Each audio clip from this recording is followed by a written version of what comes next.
नमस्कार, बहुत स्वागत है आप लोगों का यूपी पीसीएस पाठशाला में। और इस पर्टिकुलर वीडियो में हम लोग बात करने जा रहे हैं कि जो अभी आप लोग को जैसा थंबनेल पे आप लोग देख रहे हैं, क्या 20% का नियम लागू हो गया, इसका क्या मतलब है, इसको जानने का प्रयास करेंगे। और देखेंगे साथ साथ कि यूपी जीआईसी में जो यूपी पीसीएस का जीआईसी का पेपर अभी 19 सितंबर को हुआ था, उसमें यूपी स्पेशल के कितने सवाल आए और किस प्रकार के सवाल आए, उन सवालों को भी आपको दिखाऊंगा मैं। तो इससे आपको आइडिया लग जाएगा, जो यूपी पीसीएस 2021 की आप तैयारी कर रहे हैं या आरओ की जो बच्चे तैयारी कर रहे हैं, तो उसमें आइडिया लग जाएगा कि किस प्रकार से यूपी क्वेश्चन है, क्योंकि काफी कठिन जो है क्वेश्चन यूपी के ही क्वेश्चन आए हैं, लेकिन कठिन आए हैं, मतलब बहुत आसान नहीं आए हैं, तो उसको दिखाएंगे आप लोग को।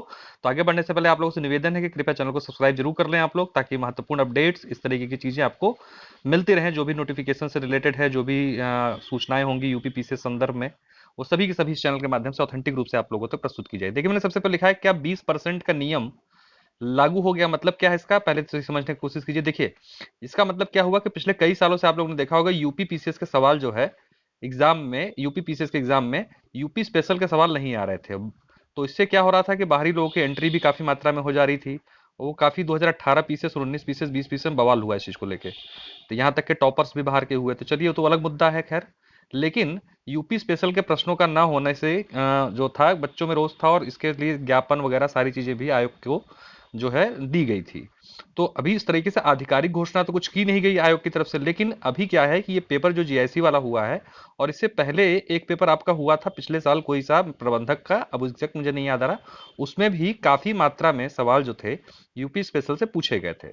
और अभी जो हम लोगों ने जीआईसी का पेपर देखा है ये वाला, इसमें आपने देखा कि 40 सवाल जीएस के आए हैं। तो उस 40 सवाल के जीएस में 8 सवाल यूपी स्पेशल के पूछे गए। तो अगर देखा जाए तो एक तरीके से 20% सवाल जो हैं यूपी स्पेशल से डाल दिए गए हैं। और अगर इस पैटर्न को फॉलो किया गया, तो आपकी जो परीक्षा यूपी पीसीएस 2021 की 24 अक्टूबर को है, और साथ साथ जो लोग आरओ को फोकस कर रहे हैं और जिनकी परीक्षा 5 दिसंबर को है, तो थोड़ा सा उस रूप में इसकी तैयारी करें। मान के चलिए अगर जैसे अगर 20% पूछ रहा है, तो यानी कि 150 सवाल का 20% होता है 30 सवाल। तो यानी 30 सवाल अगर यूपी स्पेशल के आ जाते हैं यूपी पीसीएस में, और 25 से 28 सवाल आ जाते हैं आरओ में अगर यूपी स्पेशल के, तो एक बड़ा सवालों का ये खेप होगी, जो कि अभी सिर्फ 3 4 या अधिकतम 5 सवाल तक आते रहे हैं। और ऐसी दशा में अगर इतने सवाल आ गए, तो कहीं ना कहीं जो है ये एक बड़ा फैक्टर हो जाएगा मेरिट को डिसाइड करने में और अंदर बाहर करने में लोगों को। तो क्योंकि इसको एक सैंपल की तरह देख सकते हैं हम लोग, यूपी पीसीएस ने ही जीआईसी का पेपर कराया था, तो इस आधार पर तो चलिए सबसे पहले आप लोगों को सवाल दिखा देते हैं हम, किस किस प्रकार के सवाल है। देखिए, पहला सवाल आपके स्क्रीन पर है, उत्तर प्रदेश मयूर संरक्षण केंद्र निम्नलिखित में से किस स्थान जनपद में स्थित है। देखिए, नया सवाल है ये, अभी तक नहीं बना था ये सवाल, आप लोग चाहे पुराने पेपर उठा के देखेंगे। तो इसका आंसर देखिए, आंसर तो भी इसमें जो लगे हैं ठीक नहीं, क्योंकि किसी ने भेजा है मुझे ये, तो मुझे नहीं पता सही है, लेकिन इसमें फिलहाल इसका आंसर सही है, मथुरा। तो कहाँ पर अवस्थित है, यहाँ पर मथुरा में। दूसरा सवाल आया, देखिए, निम्नलिखित में से उत्तर प्रदेश की कौन सी अनुसूचित जनजाति वाराणसी जनपद में नहीं पाई जाती। अब इसको सर्च कीजिएगा आप लोग, इस पर चेरा टिक लगा है, चेरो, संभवतः सही है, लेकिन एक बार मेरी तरफ से भी मैं ऑथेंटिक नहीं बता रहा हूँ, मैं चेक कर लीजिएगा आप लोग। मैं इसका पूरा 40 क्वेश्चनों का ऑथेंटिक आंसर सीट जो है उपलब्ध करा दूंगा अलग से। तो देखिए, अभी जनपदवार जो है अनुसूचित जातियां पूछी गई हैं, तो एक नया ट्रेंड शुरू हुआ है। इसके साथ साथ आप लोग को अगला सवाल दिखाएं, ये तो खैर रिपीटेड क्वेश्चन है, इसका आंसर गलत टिक है इस पे, कि भारत में कुल भौगोलिक क्षेत्रफल में उत्तर प्रदेश का कितना भौगोलिक प्रतिशत है। तो ये तो पहले आया हुआ है 7.33, इसका आंसर है ए विकल्प आपका। तो ये एक सवाल हो गया। इसी के साथ अगर बात की जाए, तो अगला सवाल है, उत्तर प्रदेश में कौन सा शहर मार्च 2020 को, मतलब मार्च 2020 की पूछ रहा है, जीडीपी और प्रति व्यक्ति आय के मामले में शीर्ष स्थान पर रहा। तो अब देखिए, इस प्रकार के सवाल अमूमन करंट अफेयर से उठा के यूपी स्पेशल संबंध पूछा है कि उत्तर प्रदेश कौन सा जिला जीडीपी और प्रति व्यक्ति आय में जो है तो है। इसमें भी लखनऊ लगा हुआ है, एक बार चेक कीजिएगा। आंसर मैं जो लगा है इसको मत मानिएगा भाई, मैं नहीं कह रहा हूँ, ठीक है, मुझे मिला है कहीं से, उसी रूप में आप लोगों को दिखाने के लिए कुल मिला के सैंपल है ये। इसके बाद देखिए, अगला सवाल है, निम्नलिखित में से कौन सा उत्तर प्रदेश का प्रमुख उद्योग नहीं है। तो देख लीजिए, 4 विकल्प है, सीमेंट, चीनी, कपड़ा, ऑटोमोबाइल। ये तो सही उत्तर है, ऑटोमोबाइल सही है। ठीक इसी क्रम में अगला सवाल है कि निम्नलिखित में से कौन सा एक उत्तर प्रदेश का लोक नृत्य है। सिग्मो, घोड़े, मोडनी, जैता। अब देखिए, इस तरीके के सवाल जो है आप लोगों ने पहली बार देख रहे हैं कि इस तरीके के सवाल जो है नहीं आया था अभी तक एग्जाम में।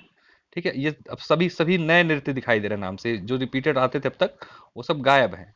इसी क्रम में अगर आप देखेंगे, तो अगला सवाल है, निम्नलिखित में से कौन हड़प्पीय पुरास्थल उत्तर प्रदेश में स्थित नहीं है। ठीक है, तो देखिए, ये एक नया सवाल है।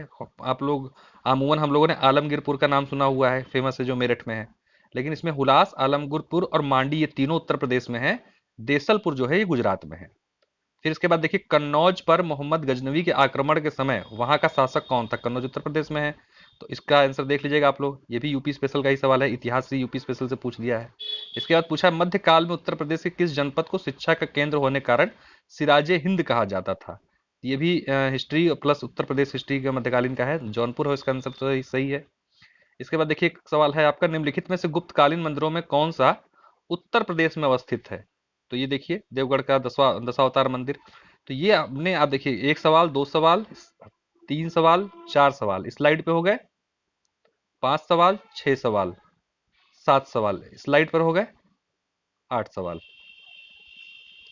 नौ सवाल, और ये हो गया 10 सवाल। तो कुल मिला के मैंने 8 लिखा था, मैंने इसको इसलिए 8 लिखा है जानबूझ के कि बाद में आप लोग कहो देखा चाहते एक तरीके से 10 सवाल आए हैं, लेकिन मैंने इसमें से 2 सवाल जो है उस रूप में निकाल दिए हैं कि मान लीजिए उसको हिस्ट्री के रूप में भी देखा जा सकता है भाई, इसलिए उसको निकाला गया है मैंने। जैसे ये मान के चलते हैं हम, ये जैसे मान लीजिए कन्नौज वाला, तो इसको हिस्ट्री भी आप मान सकते हैं, यूपी स्पेशल भी मान सकते हैं। और इसके साथ साथ क्वेश्चन नंबर 9 जो लिखा है आप, ये भी मान के चल सकते हैं हिस्ट्री है या फिर यूपी स्पेशल है, तो आप इसको किसी रूप में भी दे सकते हैं। 8 सवाल तो आए ही आए हैं, और अगर थोड़ा सा डीप में जाते हैं देखते हैं 10 सवाल हमको, 40 में से 10 सवाल यूपी स्पेशल के ही मिल गए हैं। तो ऐसी दशा में तैयारी का जो थोड़ा सा पैटर्न हो, उसमें थोड़ा सा बदलाव की आवश्यकता है। उसके पीछे का कारण यही है कि अब अगर ये देखिए 40 में से 10 सवाल या 8 सवाल अगर पूछ दे रहा है, तो आप 150 सवाल में से मान के चलिए कि पिछली बार की तुलना में अब पेपर में क्वेश्चन तो रहेंगे यूपी स्पेशल के, और उसको छोड़ के जाना घातक हो जाएगा। और अब क्वेश्चन अभी आप लोगों को मैंने दिखाई दिए कि किस स्टैंडर्ड के क्वेश्चन आए हैं, इतना भी नहीं कि बहुत हल्के हल्के क्वेश्चन आए भी बन जा रहे हैं। एक दो सवाल को अगर छोड़ दिया जाए तो आसान है, बाकी सारे सवाल जो है कठिन ही है इसके, मतलब आसान नहीं कह सकते इस सवालों को, क्योंकि अमूमन जो जो कंटेंट आप पढ़ रहे हैं वहां से सवाल नहीं है, अलग से पूछे गए हैं। अब इसके लिए कंटेंट पर रिसर्च करना पड़ेगा। अगर कुछ मुझे अच्छा कंटेंट मिलेगा तो जरूर आप लोगों को उसका मैं बताऊंगा कि आप लोग वहां से पढ़ें। मैं थोड़ा सा R&D करके तब बताऊंगा आप लोगों को कि कहाँ से आप लोग उसको पढ़ें, क्योंकि नॉर्मल वाणी वगैरह से तो ये सवाल नहीं बन पाएंगे। फिर भी वाणी को एक बार जरूर कर लीजिए, फिलहाल उपलब्ध सोर्स वही है हिंदी मीडियम के लिए। इंग्लिश मीडियम में तो शायद अभी कोई सोर्स भी इस तरीके का नहीं, लेकिन कुछ आएगा तो मैं जरूर बताऊंगा आप लोगों को। तो आप लोग चैनल को सब्सक्राइब कर लीजिए ताकि आप लोगों को महत्वपूर्ण अपडेट्स जो है मिलती रहे। तो इसीलिए मैंने कहा कि अगर ये नाम मतलब 20% वाला नियम देखिए आपके सामने मैंने दिखा दी, इसमें कुछ छुपा हुआ नहीं है कि 20% क्या, 20% से ज्यादा, बल्कि 25% कह सकते हैं एक बार आप इसको ना। 40 में से अगर 10 सवाल यूपी स्पेशल के हैं तो 25%, और यही डिमांड जो है ज्ञापन के माध्यम से लोक सेवा आयोग में रखी गई थी कई संगठनों द्वारा, जो है उत्तर प्रदेश में छात्र संघ संगठन जो है, कि 25% सवाल यूपी स्पेशल के होने चाहिए। तो अगर अगर उसको मान लिया गया है ये 20 से 25% वाले नियम को, तो ये है तो अच्छी बात, क्योंकि देखिए इससे क्या होगा कि आप यूपी स्पेशल अभी नहीं पढ़ रहे, लेकिन अगर आपको ये पता हो कि यहाँ से सवाल आ सकते हैं, तो आप क्या करोगे, यूपी स्पेशल पढ़ लोगे, और आप जो है बाहरी बच्चों से, जो बहुत बच्चे आ रहे हैं एग्जाम देने बाहर के स्टेट्स के, आप लोगों ने देखा होगा पिछले 2-3 साल से, वो जाहिर सी बात उससे आप क्या कहते हैं कि लीड तो ले ही लोगे। तो इसमें कोई बुराई नहीं है अच्छा बहुत ये, और स्वागत योग्य कदम है अगर ऐसा लोक सेवा आयोग कर रहा है तो। लेकिन हाँ ये है कि आप लोगों तक ये वीडियो पहुंचाने का मतलब ये था कि अगर आप लोग अपनी तैयारी की स्ट्रेटजी, अब 30 दिन है अभी, अगर 2-3 दिन समय निकाल के यूपी स्पेशल ढंग से कर लेंगे और ये वाला पैटर्न फॉलो हो जाता है वहां पर, तो निश्चित रूप से लाभ आपको मिलेगा ही मिलेगा। तो चलिए, आई होप आपको जानकारी समझ में आई होगी, पसंद आई होगी। चैनल को सब्सक्राइब जरूर कर लीजिएगा आप लोग, ताकि महत्वपूर्ण अपडेट्स, इस तरीके के जो अच्छी चीजें हैं जो जिससे आपको लाभ मिले, ये मैं उपलब्ध कराता रहूं समय समय पर आप लोगों को सूचनाओं के साथ साथ ऐसी वीडियोस भी देता रहूंगा मैं, जिससे आप लोगों को निश्चित रूप से लाभ होगा। तो प्रीलिम्स है, मेंस के पॉइंट ऑफ व्यू से भी चीजें आप लोगों तक पहुंचाऊंगा अगर आने वाले समय में सब कुछ ठीक रहा तो बहुत बहुत धन्यवाद, नमस्कार। चैनल को सब्सक्राइब लाइक जरूर कीजिएगा, और कमेंट में आपके जो भी सवाल हो, जो भी समस्याएं पूछिएगा, कोशिश करूंगा कि उसका निस्तारण कमेंट बॉक्स में दे सकूंगा। बहुत बहुत धन्यवाद, नमस्कार।